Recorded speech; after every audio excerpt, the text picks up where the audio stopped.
I had opened my bedroom door to let Mark in. He stood there and got his large tool out. A wave of shock and excitement hit me. I asked him to close the door behind him, and the events of that night unfolded. I will come back to that evening, but for now let me rewind and tell you first about the day my husband died. When I think about the day James died, it feels like a jagged scar etched across my memory, one that no amount of time can ever smooth over. The beeping of the machines, the sterile smell of disinfectant, and the agonizing sound of his labored breathing all play on a loop in my mind. I was sitting by his hospital bed, holding his hand, as though my grip alone could tether him to this world.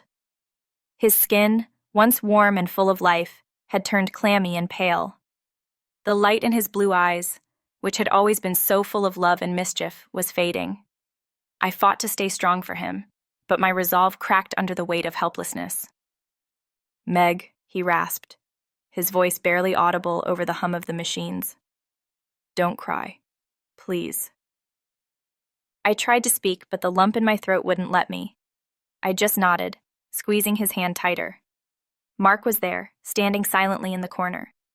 James's oldest friend, practically family. His presence was a comfort, though I couldn't bring myself to look at him. My world was crumbling, and I couldn't bear to see the sympathy in his eyes. I wanted to scream at the universe, to bargain with whoever might be listening to give me just one more day with James. "Mark?" James called weakly. Mark stepped closer, his broad shoulders hunched as though the weight of this moment bore down on him too. "I'm here, mate," Mark said, his voice steady but soft. "Look after her," James whispered, his eyes shifting to mine. Tears spilled down my cheeks as I shook my head, refusing to accept what he was asking. "Promise me." Mark's hand rested on my shoulder, a solid, grounding weight. "I promise," he said quietly, but firmly. And then, just like that, James was gone. One long, final exhale, and the love of my life slipped away. I don't remember much of what happened next. Nurses moved in to shut off the machines, and Mark guided me out of the room, his arm around my shoulders. I felt like I was walking through a fog, my body on autopilot, while my mind refused to process the reality that James was truly gone. Moving forward a few months to me and our good family friend, Mark. Rain drummed against the windows in a relentless rhythm, the kind of storm that soaked the world in gray and made it feel like time had stopped. The power had flickered out an hour ago, leaving the house bathed in the soft glow of candlelight. I sat curled up on the couch, a blanket wrapped around my shoulders, as Mark stoked the fire in the hearth. His movements were deliberate, precise, as though the simple task of stacking logs and fanning the flames gave him some kind of focus. "You're quiet tonight," he said, his voice low and steady, like the hum of a distant engine. I glanced at him, my heart skipping a beat at the way the firelight played across his features, sharp and rugged, but softened by something I couldn't quite name. Mark had always been there, a fixture in my life with James, but lately his presence felt different, more weighted, more charged. "Just tired," I lied, pulling the blanket tighter around me. The truth was, my thoughts had been a jumble all evening, tangled up in the growing connection between us that I didn't know how to name. Mark straightened, dusting his hands on his jeans before turning to face me. His eyes searched mine, as if he could see right through the barriers I tried to keep in place. "You sure about that?" I opened my mouth to brush him off, but the words wouldn't come.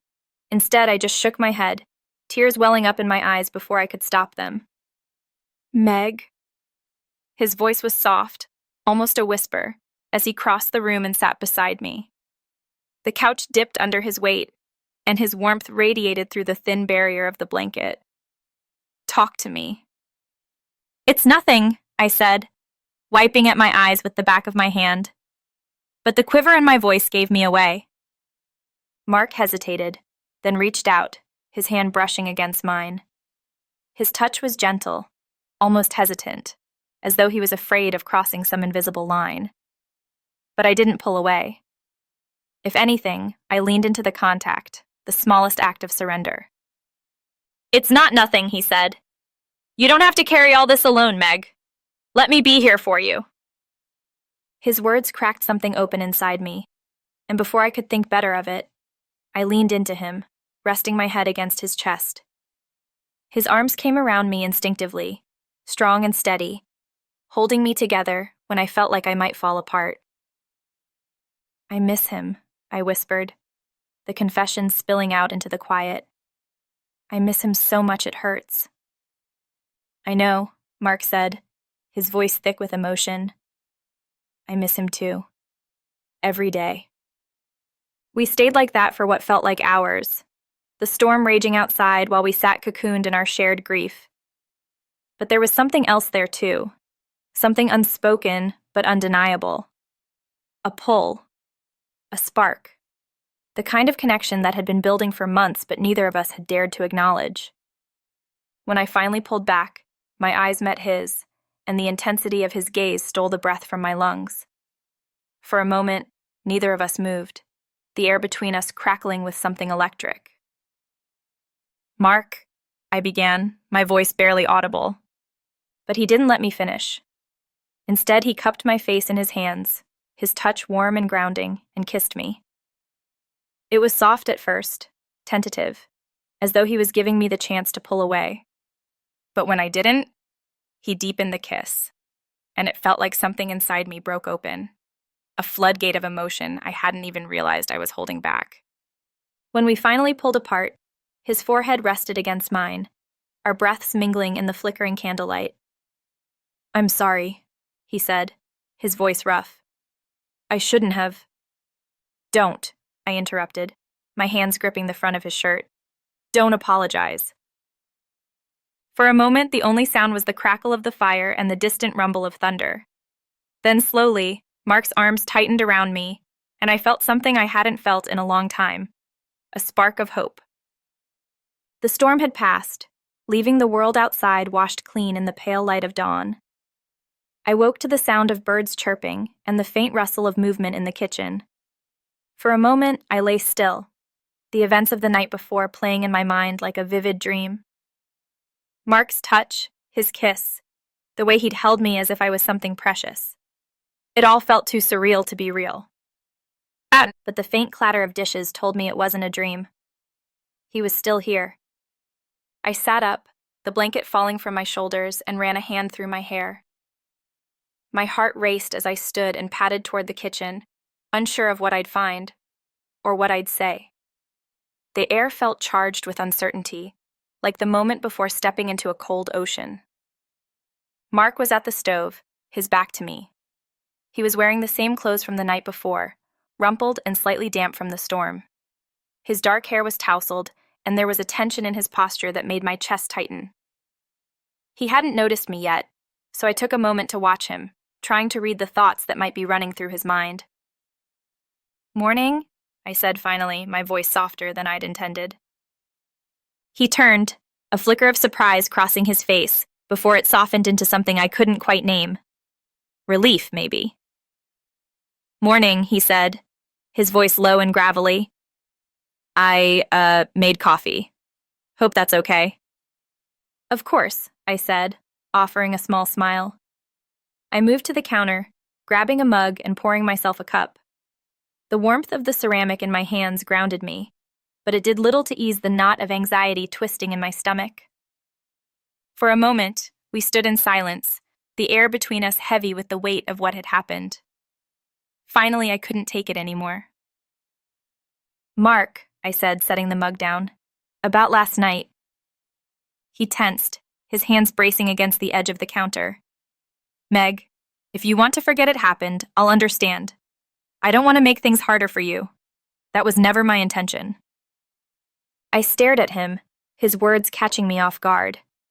Did he really think I regretted it? That's not what I want, I said quickly, my voice firmer than I expected. His eyes snapped to mine, a mixture of surprise and hope flickering in their depths. It's not? I shook my head, stepping closer. No, I don't regret it, Mark. I hesitated, struggling to find the right words. I don't know what this is, or where it's going, but I know I don't want to push you away. Mark exhaled, the tension in his shoulders easing slightly. You have no idea how much I needed to hear that, he said, a small wry smile tugging at the corner of his mouth. Because, Meg, I don't think I could walk away from this, from you. His words hit me like a wave, crashing over the walls I'd spent months building around my heart. I felt exposed, vulnerable, but also strangely free. For the first time in what felt like forever, I wasn't consumed by grief or guilt. There was still a weight to it, of course. James would always be a part of me. But this felt like a step forward. I closed the distance between us, my heart hammering in my chest as I placed a hand on his arm. I don't know how to do this, I admitted, but I think I want to try. Mark's eyes searched mine, and I saw the same mixture of uncertainty and hope reflected back at me. We'll figure it out, he said, his voice steady. Together. And just like that, the tension between us shifted. It didn't disappear. It would take time to navigate the complicated mess of feelings and memories that bound us together. But it felt manageable, like we weren't alone in it. Come on, he said after a moment, his hand brushing against mine. Sit down. I made toast too. It's probably cold, but... I laughed, the sound surprising even myself. Cold toast is fine, I said, following him to the table. As we sat together, the sunlight streaming through the windows, I felt something I hadn't in a long time, a sense of possibility. Life hadn't turned out the way I'd planned, and the road ahead was still uncertain, but for the first time, I felt like I wasn't walking it alone. I had felt a wave of guilt, but this was the most comfort I had felt in a very long time. I missed it, but I did miss my husband dearly. The days that followed were a whirlwind of conflicting emotions. Mark and I fell into a new rhythm, tentative, uncertain, but undeniably intimate.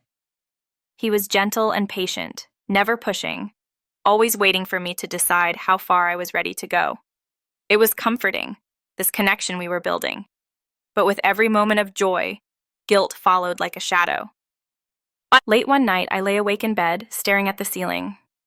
Mark had stayed over again, but this time he'd fallen asleep on the couch, leaving the choice of distance or closeness entirely up to me.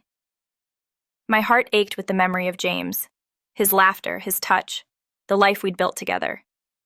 And now, here I was, on the cusp of something new with Mark. It felt like a betrayal, even though I knew deep down it wasn't. I slipped out of bed and padded softly into the living room. Mark was sprawled out on the couch, one arm draped over his face. The sight of him, so familiar, so steady, sent a rush of emotion through me. I didn't realize I was crying until I felt the tears slip down my cheeks. Meg? Mark's voice was thick with sleep as he sat up, rubbing his eyes. What's wrong? I shook my head, hugging myself. I'm sorry, I whispered. I didn't mean to wake you. He swung his legs off the couch, his brow furrowed with concern. Come here, he said softly, patting the space beside him. I hesitated, but the warmth in his gaze pulled me in. I sat down, and he immediately wrapped an arm around my shoulders, his presence grounding me. It's just everything, I said, my voice trembling.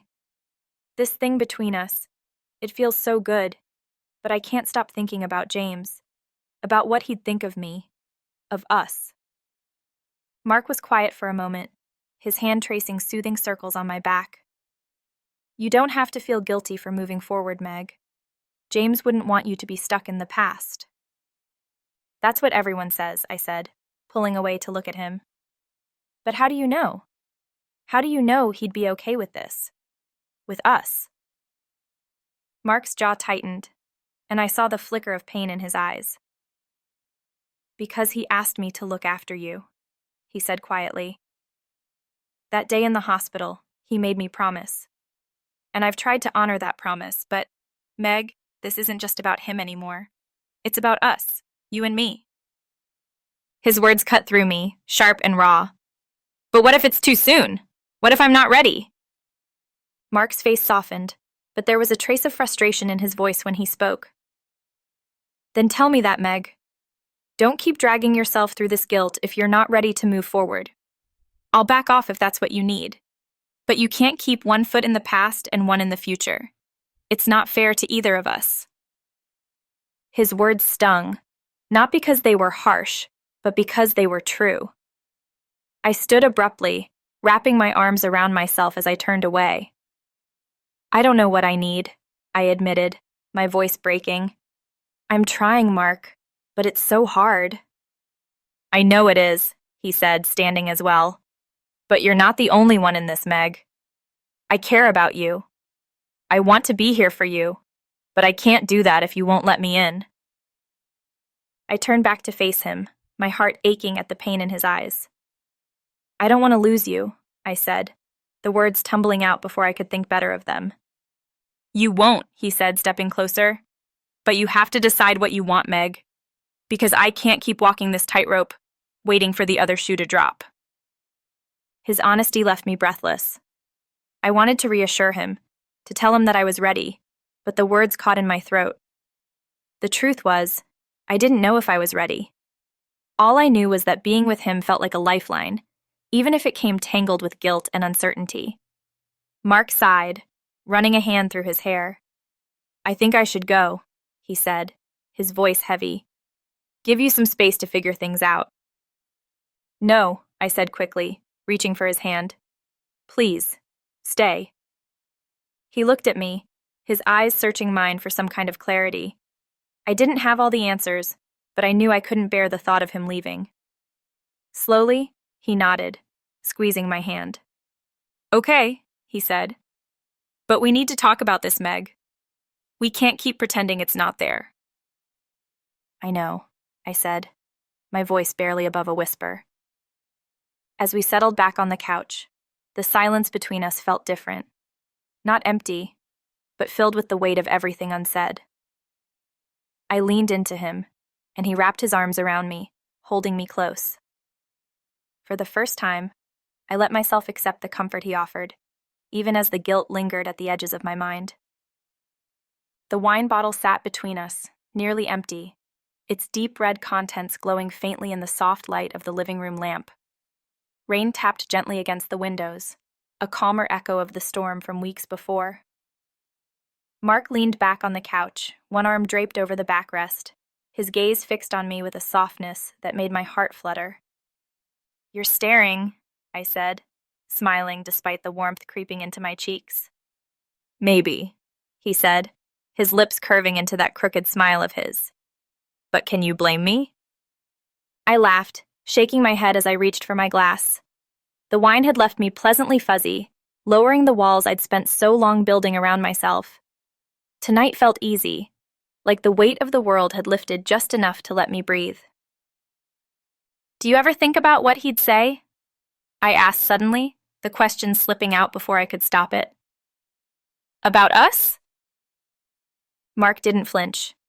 Instead, he took a slow sip of his wine, considering his answer. All the time, he admitted. And I think he'd tell us to stop overthinking and just live. The simplicity of his words caught me off guard. I stared at him, my chest tightening. You make it sound so easy.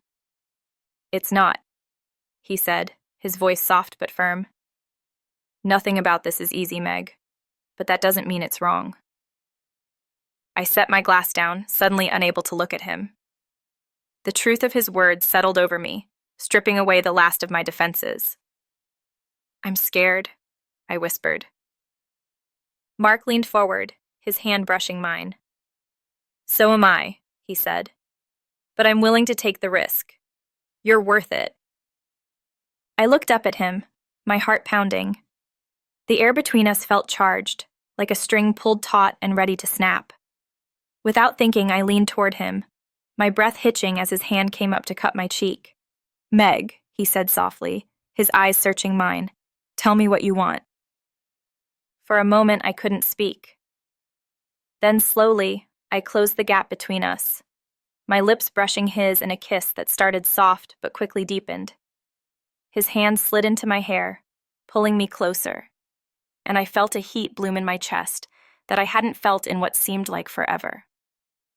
We broke apart just long enough for me to catch my breath. "Mark," I began, my voice trembling. "Are you sure?"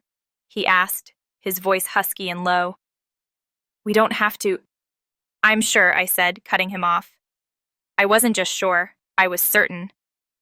For the first time in months, I didn't feel like I was drowning. With him, I felt steady, alive. We had the most wonderful evening, taking our relationship to the next level. This moment felt right. The next evening, I had gone to a bar with some friends of mine. The music in the bar was loud, a steady thrum of bass that vibrated in my chest as I sat at the small round table with my closest friends. The dim lighting made the amber glow of our drinks seem almost romantic, casting flickering shadows across our faces. I'd been dreading this night, but I'd also known it was inevitable. They would ask questions. They always did. "So," Claire said, leaning forward with a grin that screamed trouble. "When are you going to tell us what's been going on with you?" I froze, my glass halfway to my lips. "What do you mean?" I asked, trying to sound casual. Claire rolled her eyes, her auburn curls bouncing. "Oh, come on, Meg. You've been acting different, happier. We all see it." "Yeah," said Olivia, sipping her cocktail with the kind of smugness that made my stomach twist. "You've got that glow." "Glow?" I scoffed, trying to play it off. "What are you talking about?" Claire raised a perfectly arched brow. "You tell us.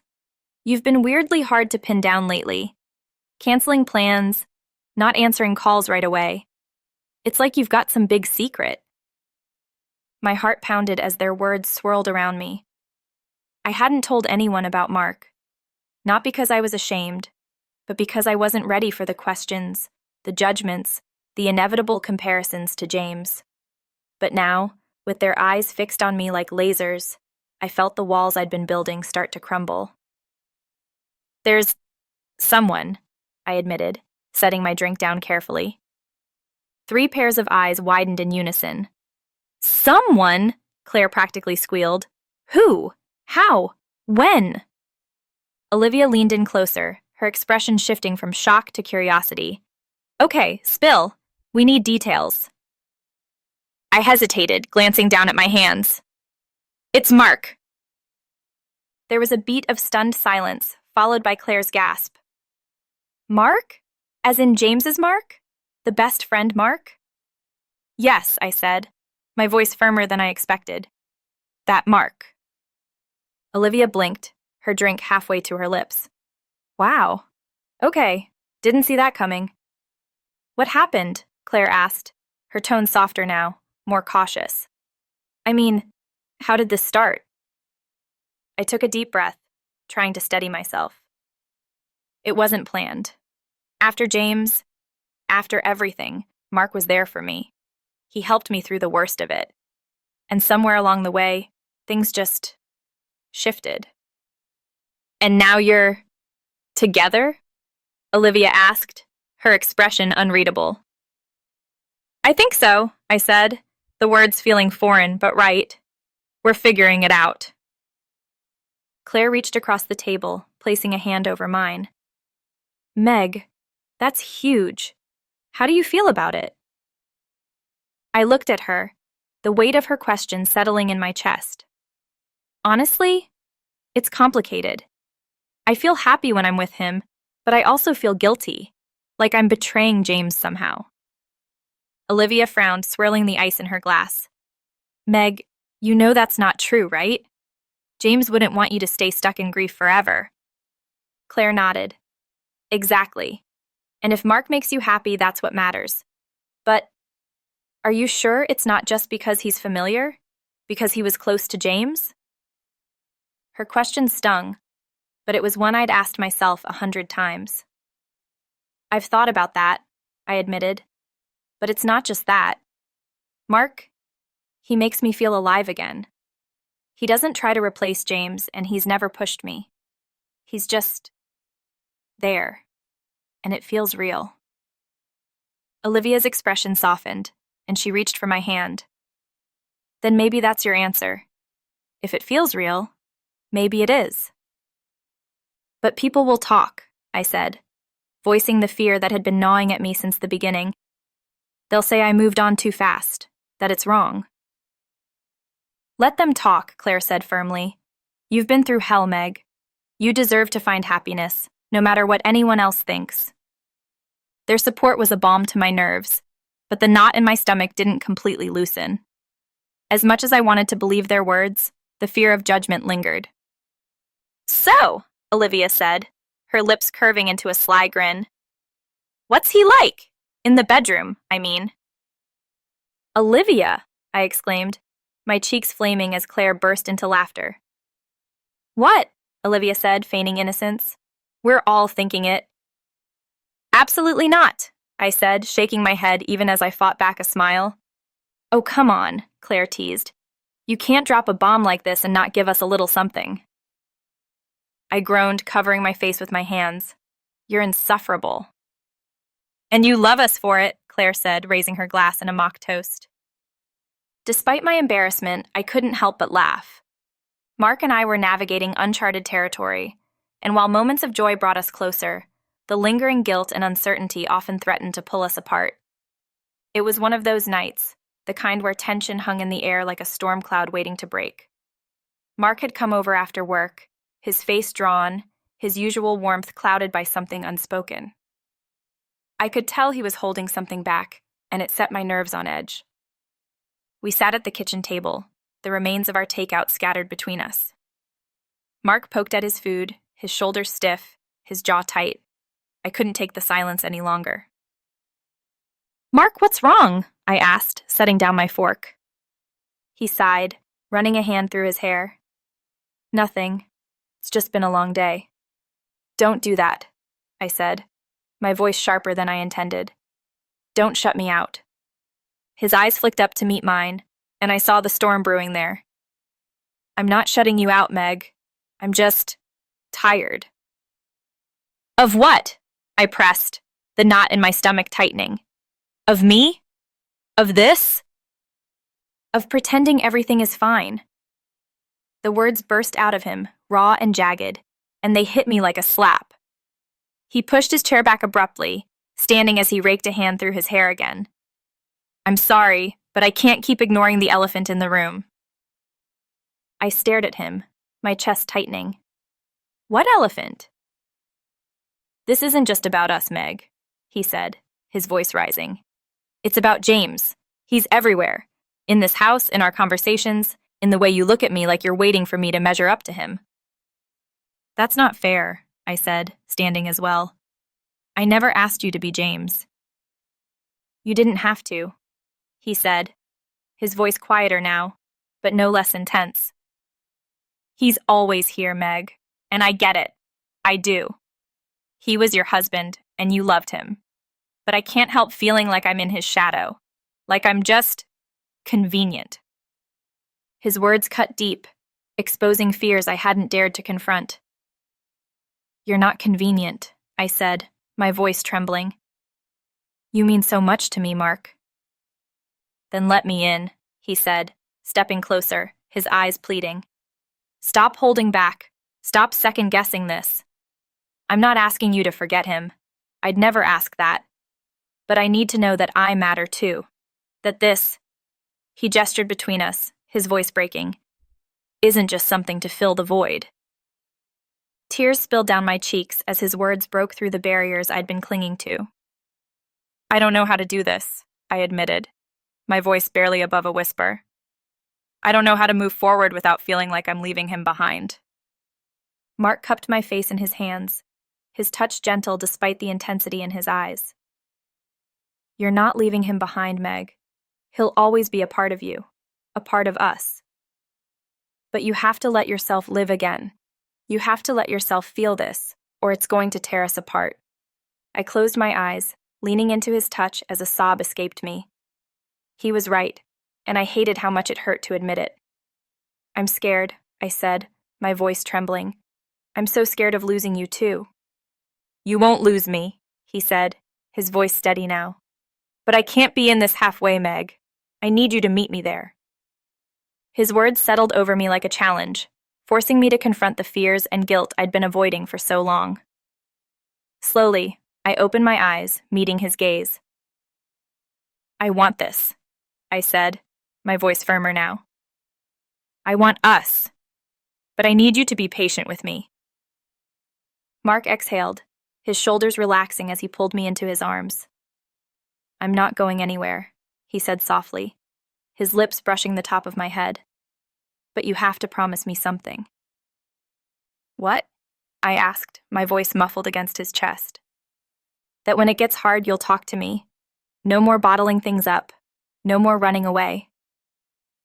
I nodded, the weight of his words settling in my chest. "I promise."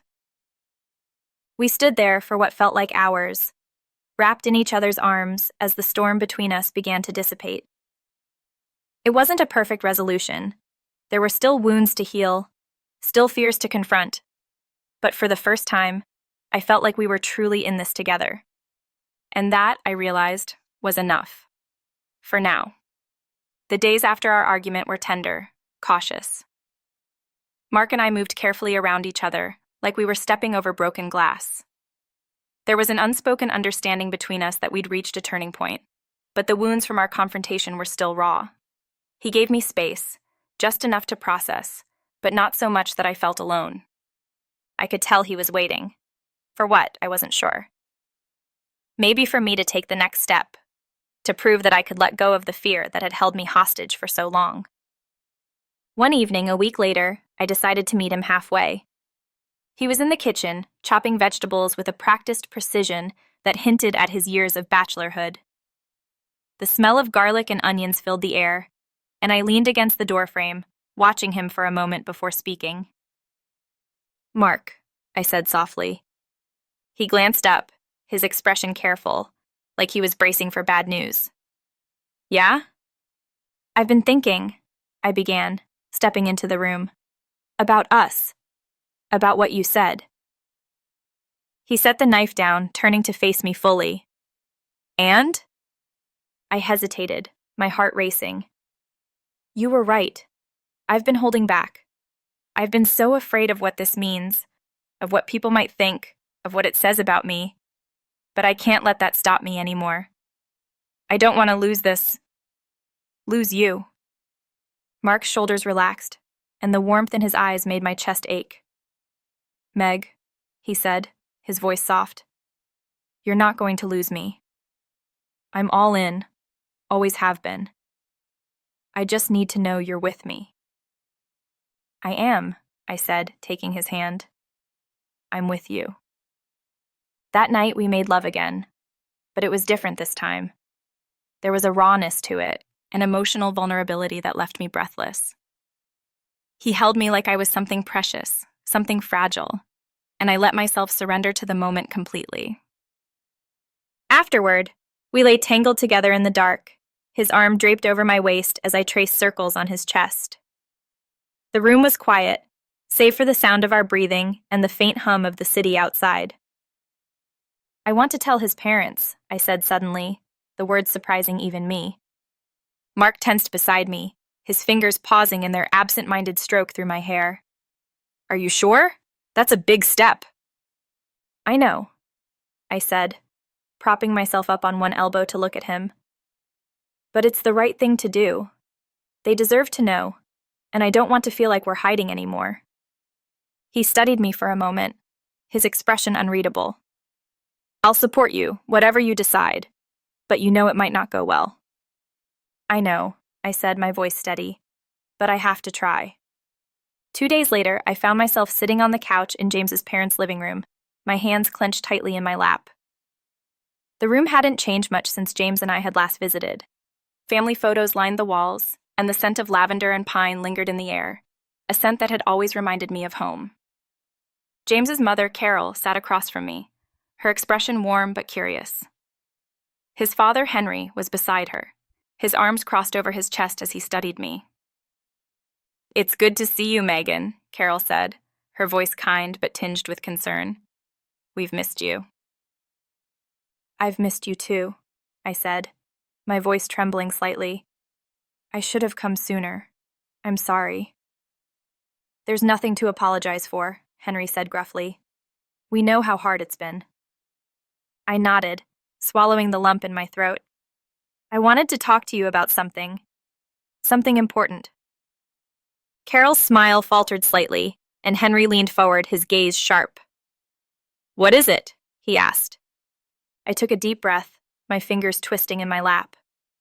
It's about Mark. The room fell silent, the weight of my words hanging heavily in the air.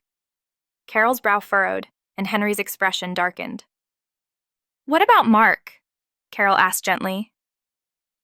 We've grown close, I said, forcing the words out. Since everything happened. He's been there for me in ways I never expected. And we're together now. Carol's hand flew to her mouth, her eyes filling with tears. Henry, on the other hand, shot to his feet, his face red with anger. Together? He repeated, his voice rising. You're with Mark? My son's best friend? Henry, Carol said, her voice trembling. Let her explain. There's nothing to explain, he shouted, his voice booming in the small room. It's disrespectful, Megan. To James. To us. Stop, I said, my voice shaking but firm. Please, just stop. Henry glared at me, his anger palpable, but he said nothing. I know this is hard to hear, I said, my voice steadying. And I know it might feel wrong to you, but Mark and I didn't plan this. It just happened, and it feels right. I love James with all my heart, but he's gone. I'm trying to move forward, and Mark has been my anchor. Please try to understand. Henry shook his head, his expression hard. You think James would approve of this? Of you moving on with his best friend? I think James would want me to be happy, I said, tears streaming down my cheeks. And I think he'd want that for Mark too. We're not dishonoring his memory, Henry. We're trying to find a way to live with it. Carol reached out, placing a hand on her husband's arm. Henry, she said softly. Let's not push her away. We've already lost so much. Henry's jaw tightened, but after a moment he sat back down, his shoulders slumping in defeat. I don't know how to feel about this, he muttered. I don't expect you to understand right away, I said. But I hope in time you'll see that this doesn't change how much I loved James, or how much I care about you both. Carol wiped at her eyes, nodding.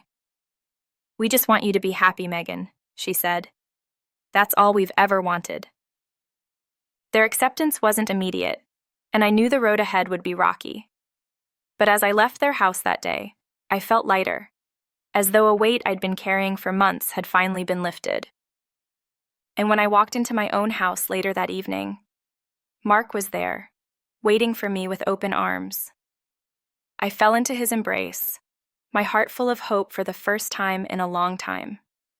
Together, we were facing the past, building something new, and discovering that even in the shadow of loss, love could still grow.